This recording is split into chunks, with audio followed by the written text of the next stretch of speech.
안녕하세요. 저는 세계 최고 복음 전도자 최인혜입니다. 오늘 성막 4장에 대해서 발표를 해볼 텐데요. 죄에서 해방 받았는가입니다. 이 장을 살펴보려면 출애굽기가 전반적으로 1장부터 40장까지 어떤 내용이 적혀 있는지 살펴볼 필요가 있습니다. 성막의 머릿말에 보면 박옥수 목사님께서 이 책을 읽으면서 책도 읽고 또 이 출애굽기의 성막에 대한 내용도 같이 성경에서 찾아서 읽어보면 좋겠다라는 말씀을 하셨는데요. 그래서 이번 기회에 저희도 한번 이 출애굽기가 어떤 내용으로 장들이 구성되어 있는지 함께 살펴보겠습니다. 1장부터 14장까지는요, 애굽에서 탈출하는 내용입니다. 그래서 모세의 탄생부터 해가지고 이스라엘 백성들이 고통받았던 내용, 그다음에 여러 가지, 10가지 재앙, 이제 그런 것, 그리고 이제 홍해 탈출하는 그런 내용까지 해가지고 14장까지 이어지고요. 15장부터 19장까지 이 광야에 나와서 생활하는 그런 내용들이 이제 시작됩니다. 그래서 18장에 보면 이 성막책에 이 모세가 이스라엘 백성들을 재판하느라고 아주 바빴다는 이제 그런 이야기가 나옵니다. 광야에서 일어난 일이고요. 시내산에 와서 하나님께서 이스라엘 백성들에게 모세를 통해서 율법에 대해서 말씀을 하십니다. 10계명을 이야기를 하시고 또 여러 가지 지켜야 될 율법들을 20장부터 23장까지 쭉 길게 설명을 하시고요. 그리고 모세가 백성들한테 이게 하나님의 율법인데 너네 지키겠냐 했을 때 백성들이 지키겠다. 이제 그런 이야기를 하게 됩니다. 그래서 24장에는 하나님이 네가 아론하고 다른 지도자에게 이 이스라엘 백성을 맡기고 넌 시내산으로 올라와라 하면서 이제 모세가 시내산에 올라가서 40일 동안 먹지도 않고 거기서 하나님과 만나서 뭘 하냐? 25장부터 31장. 하나님이 이 하늘에 있는 성막에 대해서 이렇게 쭉 보여주시고, 네가 내려가서 이 성막을 지어라. 이렇게 말씀을 하십니다. 그러면서 내려가는 길에 또 뭘 쥐어주시냐면, 두 개의 돌판에다가 하나님이 증거판, 손수, 글씨를 쓰셔서 이 십계명을, 처음으로 이렇게 내려주시게 되고요. 그런데 그, 하필이면 우연인지 필연인지 이스라엘 백성들이 율법이 내려온 그 첫날, 첫 번째 율법과 두 번째 그 십계명인 나 외에 다른 신을 섬기지 말라 하는 그 뭐지?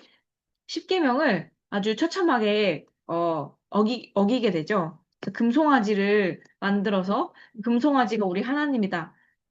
우리가 이 금송아지가 우리 이끌어줄 거다 하면서 그렇게 어, 다른 신을 섬기잖아요.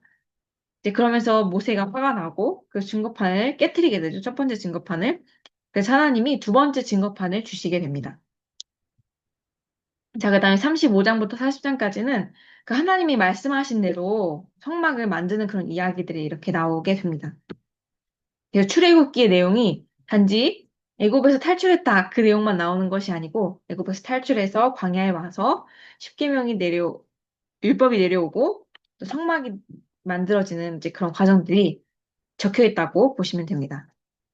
여기 보면 성막의 내용이 똑같은 내용이 두 번 나옵니다. 하나님이 모세에게 하늘에 있는 성막을 보여주시고 또 그 다음에는 그 하나님 말씀하신 그 말씀대로 그대로 이 성막을 이스라엘 백성들이 짓는 그런 이야기가 나오는데 왜 똑같은 이야기를 두 번이나 썼냐?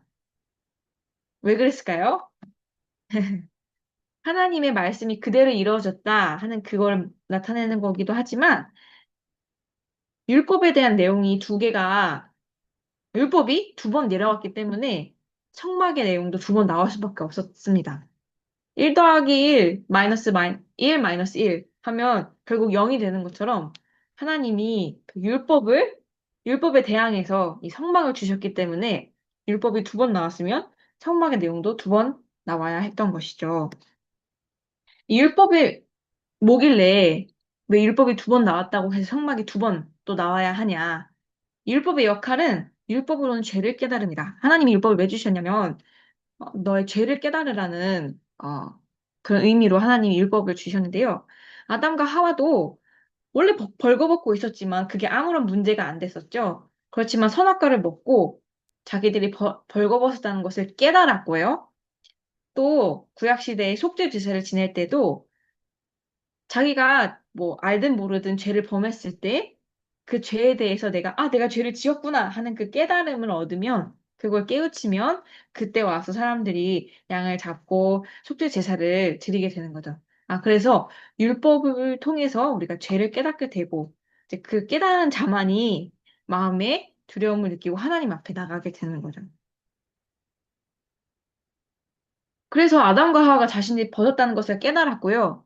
어떤 단계가 있었냐면 부끄러움과 두려움을 느꼈어요. 그래서 그들이 무화과 나뭇잎으로 자기 몸을 가렸죠. 그리고요, 이스라엘 평민들이 죄를 깨달으면요, 가책과 두려움을 가지고 하나님 앞에 나가게 되고요. 또, 지금 이 시대에 사는 사람들도 자신 죄를 깨닫고는 하나님과 사이에서 마음의 벽을 느끼고 담을 느끼고 이렇게 하나님 앞에 잘 나아가지 못하는 그 주저하는 마음을 갖게 됩니다. 아담과 하와가 부끄러움과 두려움을 느꼈을 때 하나님이 그들을 그냥 내버려 두신 것이 아니고 짐승을 죽여서 가죽 옷을 입히셨고 그 벌거벗은 것을 가려줬을 때 아담과 하와가 하나님 앞에 자유롭게 다시 나올 수 있게 되었죠. 이스라엘 백성들도 마찬가지입니다. 자신이 죄를 지었다는 걸 깨달으면 어, 그 하나님 앞에 어린 양을 염소를 제물로 드려서 제사를 지냈죠. 그래서 그 양을 죽여서 다시 하나님 앞에 하나님 앞에 나갈 때 아무런 거리낌이 없도록 다시 이 백성들이 이렇게 속죄 제사를 지냈습니다. 지금 이 시대에 사는 사람들은 하나님이 어떤 장치를 주셨을까요? 가죽옷을 주신 것처럼, 아담과 하와에게 가죽옷을 주신 것처럼, 지금 이 시대의 사람들에게는 하나님께서 예수님을 주셨습니다. 그래서 예수님께서 우리의 죄를 씻어주시고, 그 죄의 모든 허물과 담을 다 없애서 하나님 앞에 다시 나아오기에 아무런 거리낌이 없도록 하나님께서 그렇게 어, 해주셨습니다. 그래서 예수님이 우리에게 오신 거죠. 이 성막은 죄 때문에 하나님 앞에 담대히 나아가지 못하는 사람들의 죄를 씻어주는 하나님의 능력입니다. 그래서, 어, 율법이 왜 왔는지, 그리고 성막이 올 수밖에 뭐라고 해야 되지? 율법과 함께 세트로 올 수밖에 없었던 그 이유에 대해서, 이 사장은 설명을 하고 있습니다. 그래서, 어, 네. 제 발표는 여기까지 마치겠습니다. 질문이 세 가지가 있었는데요. 첫 번째 질문은 왜 성막이 두 번 기록된 이유가 잘 이해가 되지 않는다. 간단합니다. 율법이 두 번 기록됐기 때문에 성막도 두 번 기록될 수밖에 없다. 그거에 대한 내용이었고요. 그 다음에 율법이 없었다면 인간은 죄를 깨닫지 못했을 텐데 왜 그 상태가 더 낫지 않냐라고 하셨는데, 어, 제가 생각할 때 하나님은 뭐지? 죄 속에 거하실 수가 없는데 이미 아담이 선악과를 먹음으로써 하나님의 말씀을 떠나고 죄를 지었잖아요. 그렇기 때문에 하나님이 그 아담의 후손인 우리도 저절로 우리가 뭐 죄를 지었든 안 지었든 죄인으로서 우리가 태어나게 되는데 근데 그 죄인 속에 거하시려면 하나님이 그 죄를 사하시는, 우리의 죄를 깨끗하게 사하는 그것이 필요했고, 그리고 죄를 사함을 받으려면 내가 아프다는 걸 알아야지 병원에 가는 것처럼 율법을 통해서, 내가 죄를 지었구나라는 걸 알아야지 그 죄를 사할 수 있는 속죄 제사를 드리든 아니면 예수님을 내 마음에 영접을 하든 그런 단계가 있는 것처럼, 어, 율법을, 만약에 율법이 없었다면 내가 죄가 있는지 없는지도 몰랐겠죠. 그렇지만 율법을 통해서 하나님이 네가 죄가 있다. 그렇지만 내가 예수님을 통해서 네 모든 죄를 사했다. 네가 그걸 믿으면 네 죄가 사해지는 거야. 하는 그것을 알려주고 싶기 때문에 율법을 굳이 주셨어야 하지 않았나 싶은 생각이 들었습니다.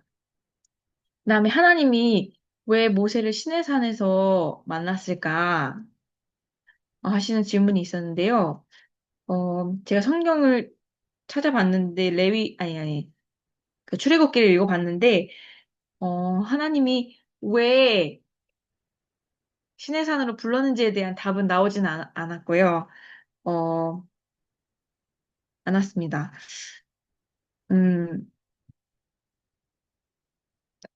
그래서 저도 이거는 답을 잘 못하겠는데, 아, 제가 인터넷에도 찾아봤거든요. 근데 왜에 대한 답변이라기보다는 그냥 하나님이 시내산을 정하셨고, 그래서 하나님의 언약이 처음 내려온 그 언약이 내려온 시내산이 뭐 신성한 곳이다. 이렇게 설명하는 이야기들이 더 많았습니다.